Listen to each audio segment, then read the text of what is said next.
Think of Xenocell as a sandbox game meets MMO meets Battlezone. Hi, my name is Conrad Kish. I'm the lead developer of a science fiction game called Xenocell. I am also a co-founder of BidGap, the studio behind the game. We are working with a small team of professionals over the internet to create the game that we want to play.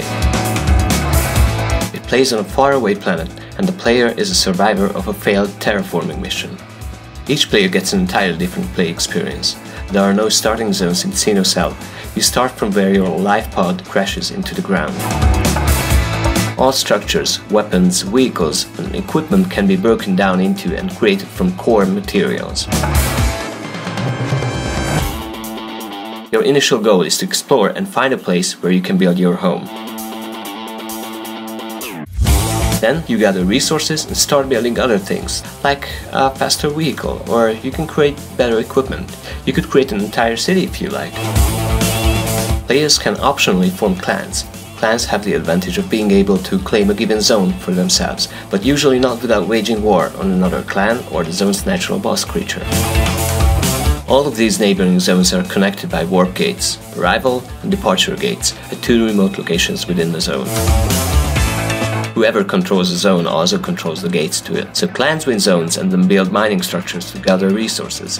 When filled up, these buildings cause the zone to automatically open in order to be emptied. At this time, even enemies can enter the zone, so this is when fights usually happen. There's a wide array of objects that players can build. Decorations, buildings, turrets, alarms, even NPCs. Everything you build is persistent. It stays there, but also destructible.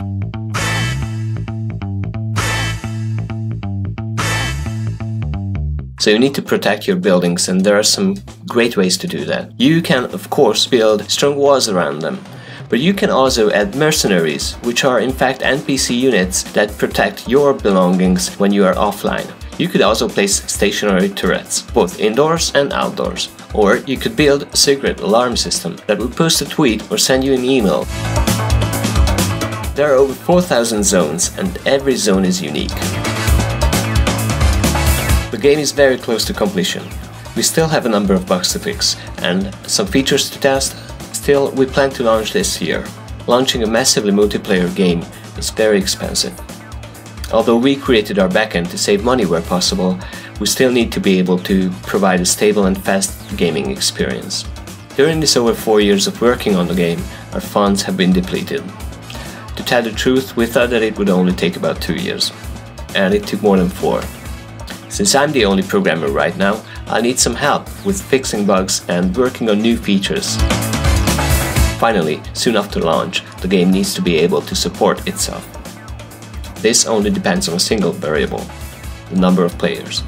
We plan to advertise, get in touch with game magazines, find interested publishers and integrate their code. Okay, so what happens if we do not reach our goal with this campaign? Well, we're not giving up easily. It could take years for us to be able to save the money required to pull this off. If you help us now, then it could only take as much as a few weeks. If you have any questions, please let me know. Use these channels, and I will be very happy to answer. Please support this game.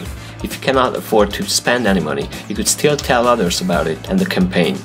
Just by waiting to play this game, you are giving us something that we value the most, your time and your will to share it with us. So if you want to help us even more, be sure to tell your friends about Xenocell. Thank you.